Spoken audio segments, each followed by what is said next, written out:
Bon, donc je vais continuer avec les numéros. On a terminé en 69. Bon, à partir de 69, vous allez continuer à compter, d'accord?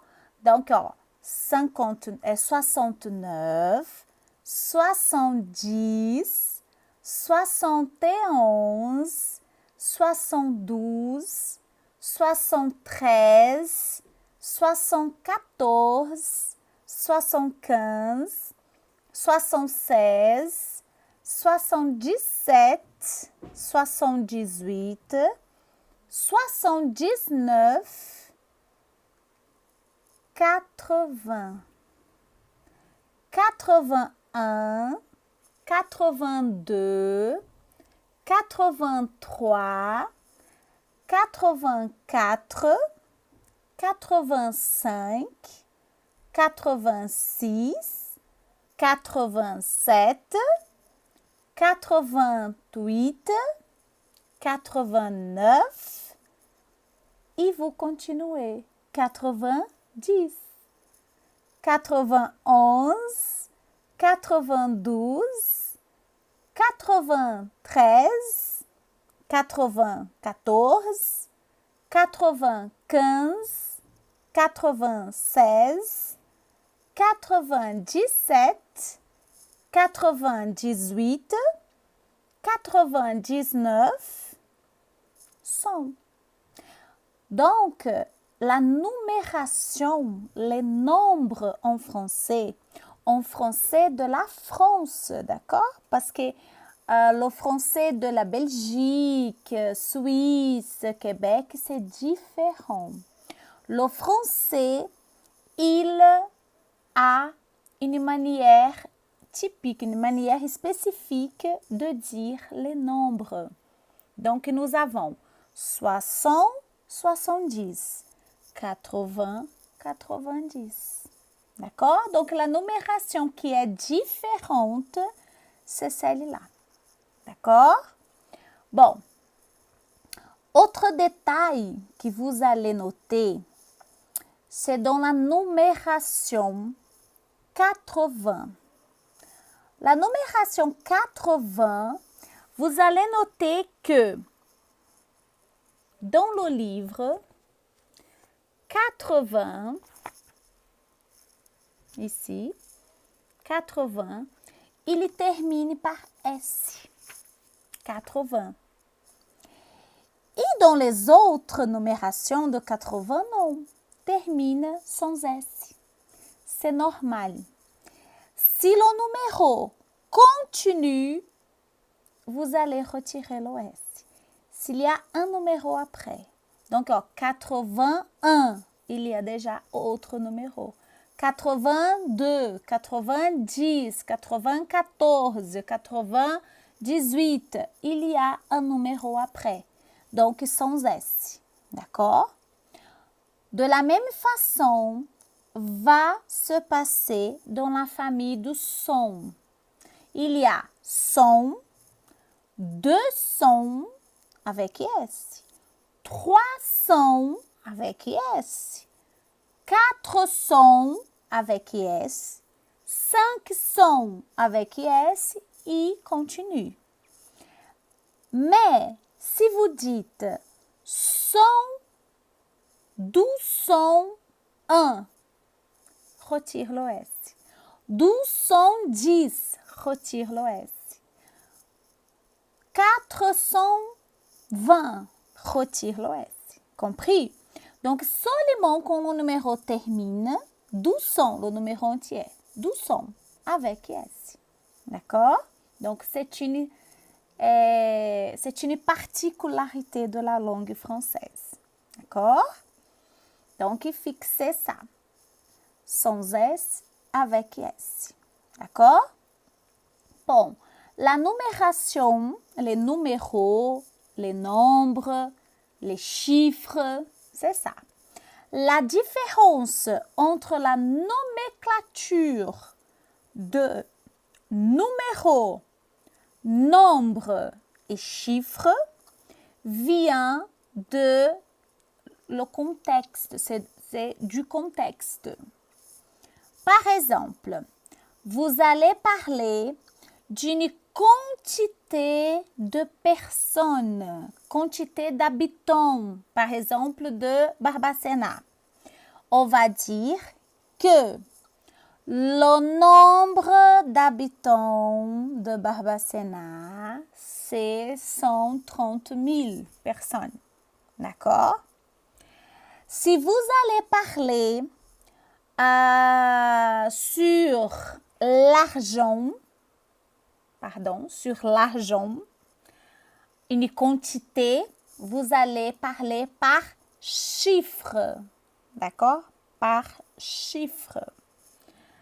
Et aussi, quand vous allez parler la différence entre numéro en lettres ou en instance, comme on dit, ou sinon par chiffre.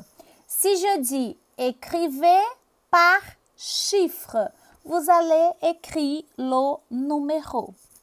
Si je demande écrivez par instance ou écrivez par lettre, vous allez écrire le mot. D'accord? Donc, la différence entre chiffre, numéro et nombre. D'accord? Bon, je pense que sur les numéros, c'est ça que j'allais parler. Maintenant, quand est-ce qu'on va utiliser les nombres? Dans quelle occasion on va utiliser les nombres? Bon, quand vous allez parler, par exemple, comme on a vu dans la classe, vous allez parler votre âge. J'ai 38 ans. Tu as 15 ans. Il a 18 ans. Donc, pour parler de l'âge, vous allez utiliser les nombres. D'accord? Pour parler de l'adresse, par exemple, j'habite 110 rue de l'Opéra. D'accord? Donc, le numéro de la maison. Ou sinon, le numéro de l'appartement. Vous allez utiliser les nombres.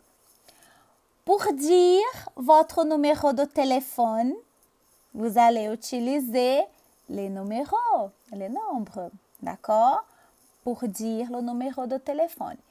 Et attention, quand vous allez dire votre numéro de téléphone, vous ne pouvez pas dire numéro par numéro. Vous devriez associer, coupler de 2 par 2. On va dire on perd des numéros.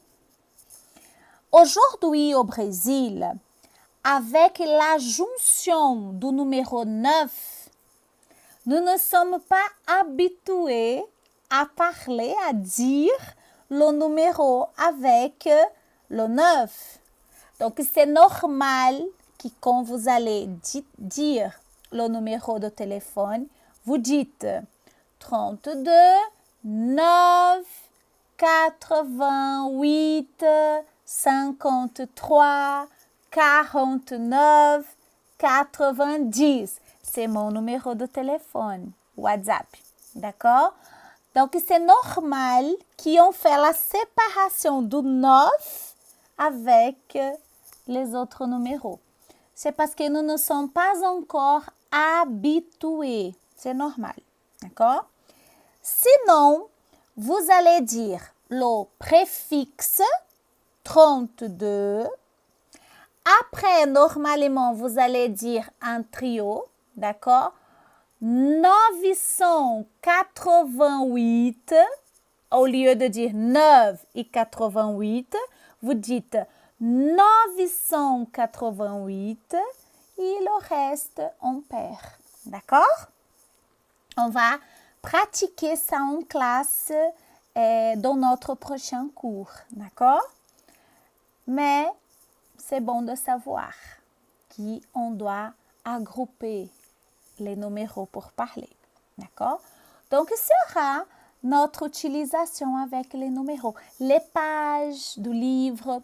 Si un jour vous avez une question, vous avez un doute sur la manière d'écrire ou la manière de prononcer, dans chaque page de numéro, vous avez le numéro en chiffres et en lettres.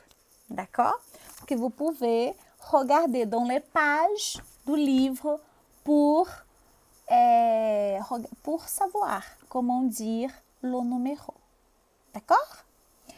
Bon, je vais vous envoyer une activité avec les numéros. D'accord?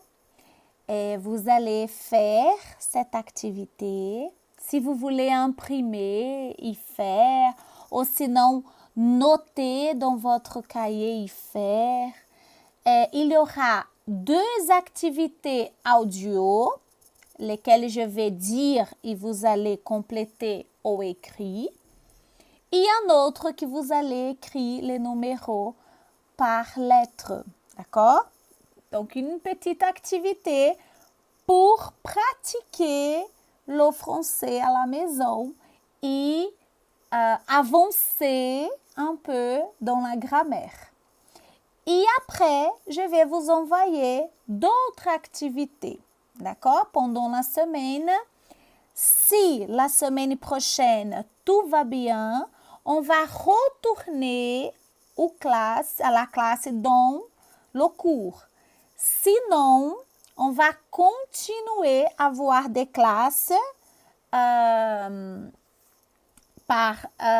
on peut voir des classes par vidéo, ou sinon, on peut faire une vidéoclasse. On peut faire la classe par WhatsApp.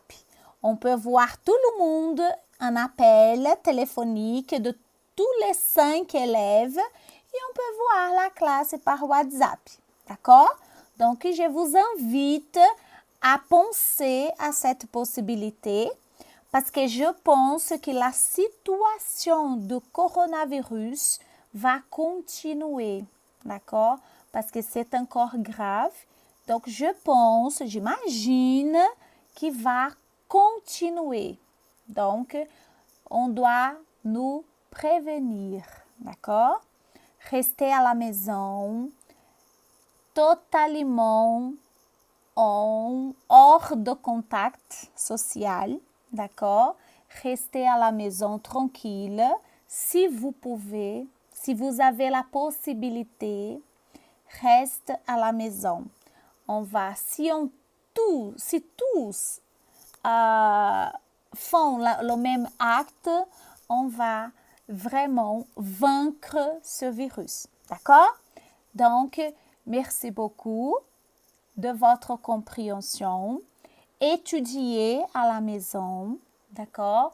Si vous avez des questions, vous pouvez me contacter via WhatsApp, téléphone, email. Je suis disponible. Vous pouvez me contacter. D'accord? Merci beaucoup. Au revoir.